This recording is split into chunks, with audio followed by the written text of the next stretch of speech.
it seems to me that being reborn includes a perspective change.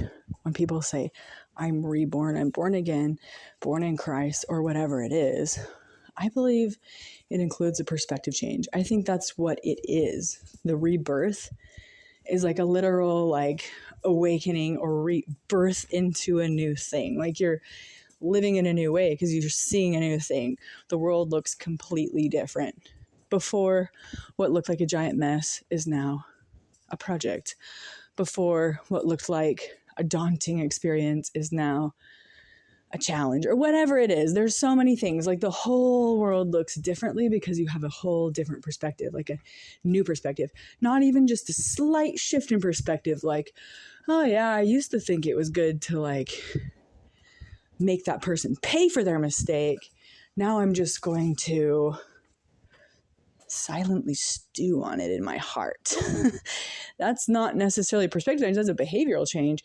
A whole perspective shift would be to see that person in a new way. You see the person in a different way than you saw them before, and so now they look not like the enemy or whatever it is. Okay, so that's why, to me, that's why behavior and works also matter. Works are just the work you would do normally if you have the correct perspective shift. We're all seeking for a perspective shift into something better. We all know that we were born, we were raised by who knows who, and who knows where they got their information from. It's just a big mess. So we are all raised probably not with the 100% perfect truth. You know, probably most of us were raised not with the healthiest of things.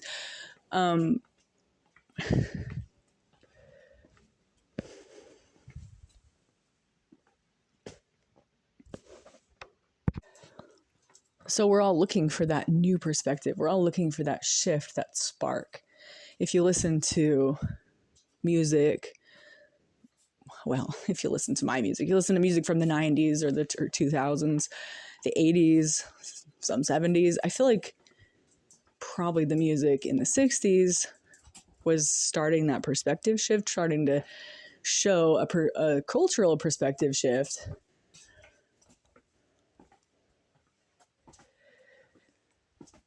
So it also seems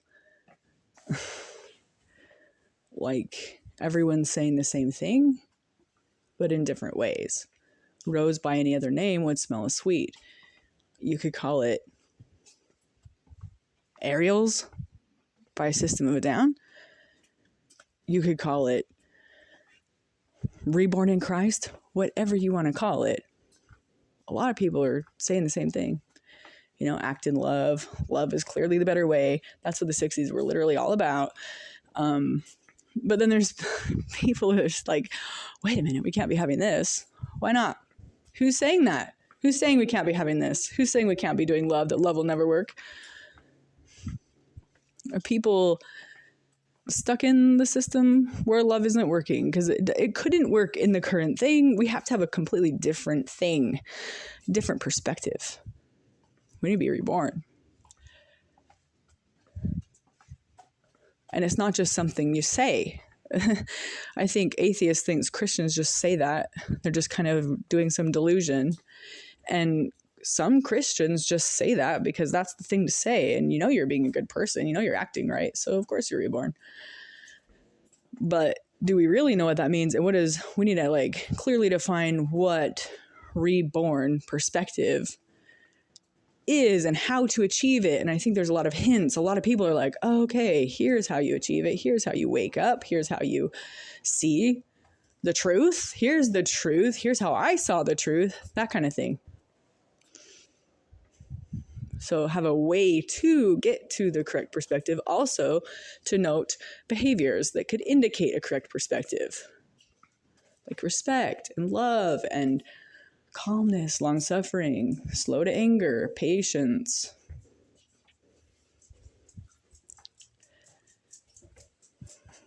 A willing heart and a contrite spirit. I don't know. Some other phrases. And those are Christian phrases. I'm sure there's other phrases and other beliefs and other perspectives. I'm not necessarily pushing for a one world religion, but I'm saying, like, we all kind of want the same thing. We all kind of want to live in a world where we can just walk outside and walk to our car or walk to our thing that we're doing and we're not getting attacked. We all can agree. I think every single person on this planet wants that. Maybe not. Maybe there's a small fraction of a percent of people who walk outside to do what they're doing and they want to get attacked. That could be, I can see a case for that, but I don't think that that's the general norm. People don't want that. Therefore, I think universally, all people should just say, well, then when I see somebody walking outside doing what they're doing, I'm not going to attack them. Same for men and women's issues. Like, for women, we want to walk outside doing what we're doing and not get harassed, not be in fear of being attacked, or just the harassment is kind of like the start of an attack, So it's like, just don't do that stuff. Why are you attacking it at all? Like, why are you doing that? Do you want that to happen to you? Do you want to walk around and just get attacked? No. And we're not doing that to you to show you how not to do it. Do you see that? We're just kind of like dealing with it and telling you over and over again, please stop doing this. Please stop doing this. Please stop doing this. Please stop harassing us. Please stop attacking us. And I don't think we should lash out and start attacking random people because do unto others as we want. We don't want that to happen to us, so we are not going to do it. That's the thing about what Jesus says.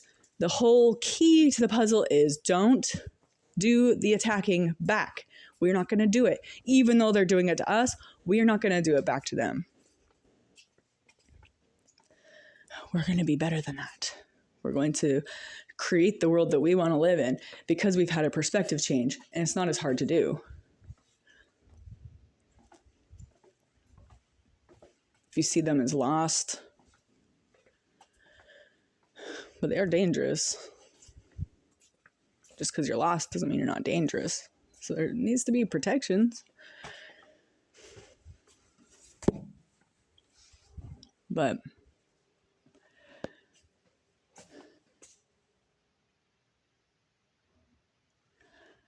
so being reborn, not just a thing you say, it's a real thing.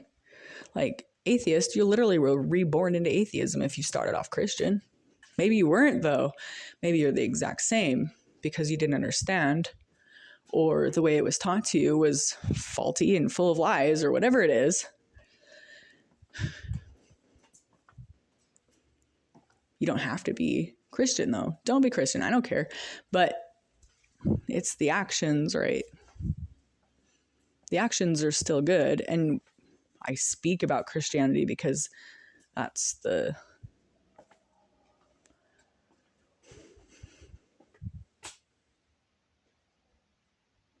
it's just the language I don't know the atheist rendition of proper behavior. Imagine it's just logic and reason, because it's logically and reasonably better anyway to just treat others how you want to be treated.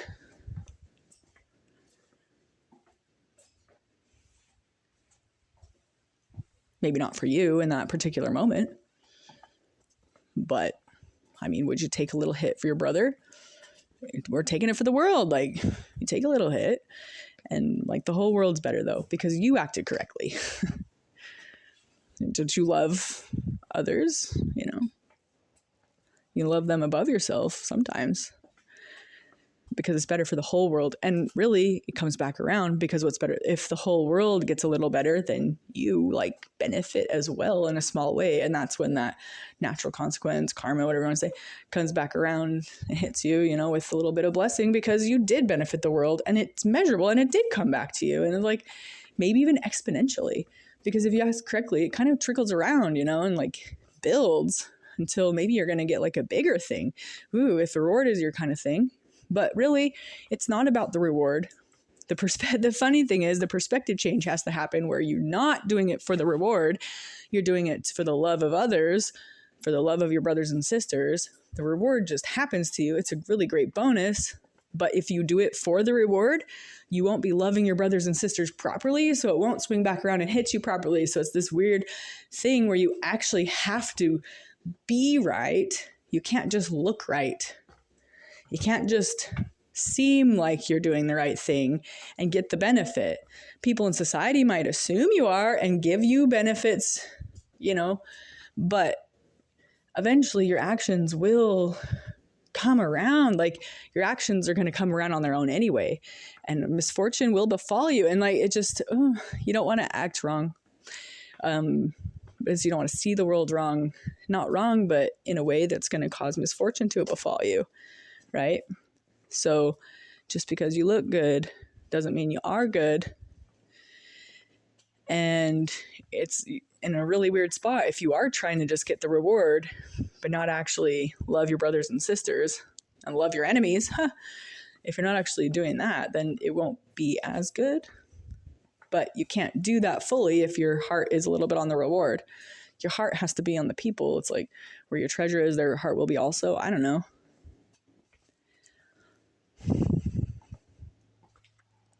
And I say atheist, it's just a generalization. I probably don't even mean literal atheists, and probably not every atheist is going to fall in that category.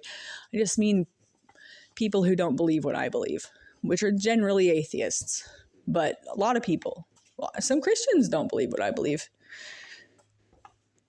But that was just shorthand. I don't mean to be lumping everybody in with atheists. But that type of person in my interaction, I deal with people throughout the day, as everyone does. And it's the kind of people who kind of fit loosely into the atheist category. A lot of times have problems with people when they bring up Christianity into the conversation, because, oh my gosh, that's just a fake belief and that's just a myth, and we don't want to talk about that, and really uncomfortable hearing about that stuff. It's very angering to me. Really hate it. I've had a lot of bad situations around that in my life. It's been a net negative for me. I'd rather not talk about it. Fair, fine. But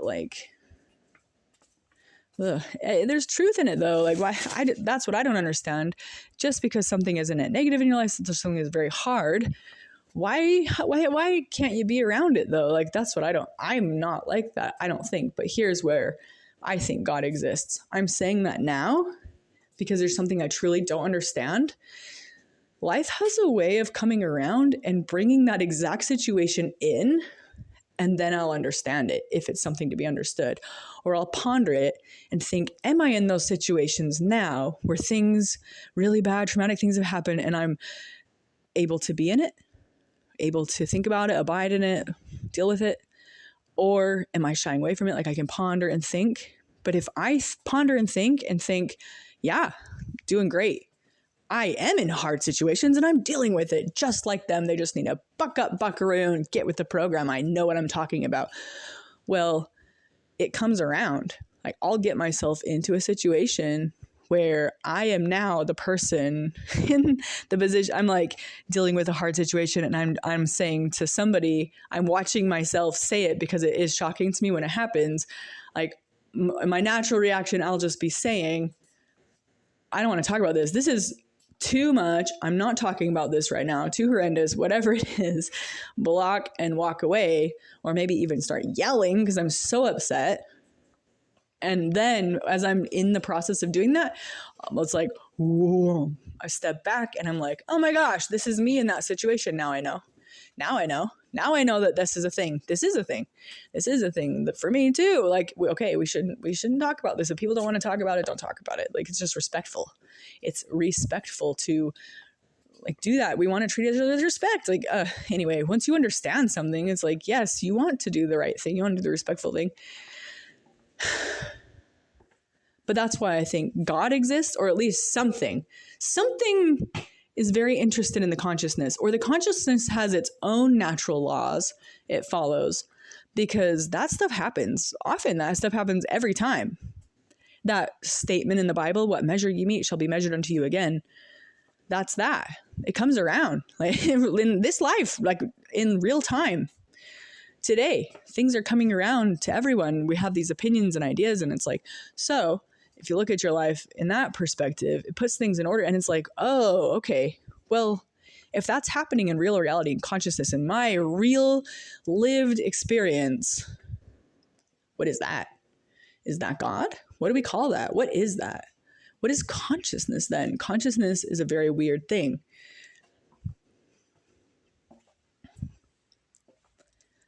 Is it a thing at all? I believe it's a thing. I believe it's a thing. I think everything in existence is stuff, is thing.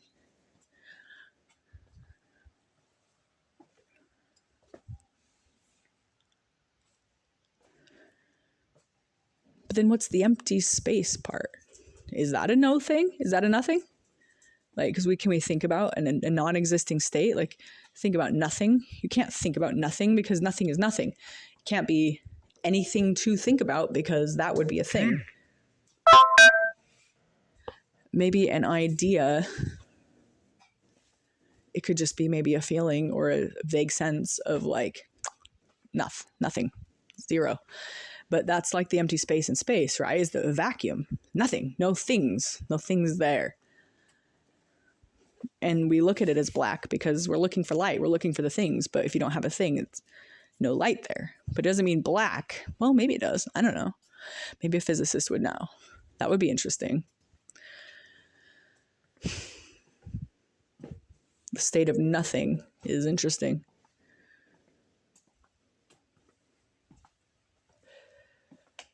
But anyway, consciousness, I don't believe is nothing because what the heck? Like, why is this happening? What's happening here? And like, I'm experiencing though, I literally am here. Well, maybe we're not actually here. Okay, maybe we're not actually here and the stuff we're looking at isn't really the stuff, but like there is a thing that's looking. Like regardless of what's around me, I'm still here. I am here looking. Even if I'm not looking, I'm here perceiving. Even if I'm not perceiving, I am here aware. Like, is awareness even an extra thing? Just existing, I exist, I'm here, I'm here. There's something here doing the doings and seeing the things and going along. So, and that something, that thing that does the doings, learns and does stuff based on that. And learns stuff in a weird way, like with the things coming around in real life, situations will work themselves out to where it's the perfect situation to learn that lesson. But maybe only if you're looking for it. Maybe all the situations or all the lessons all the time, and it's just what you're looking for. That could be. So what lessons are we looking for?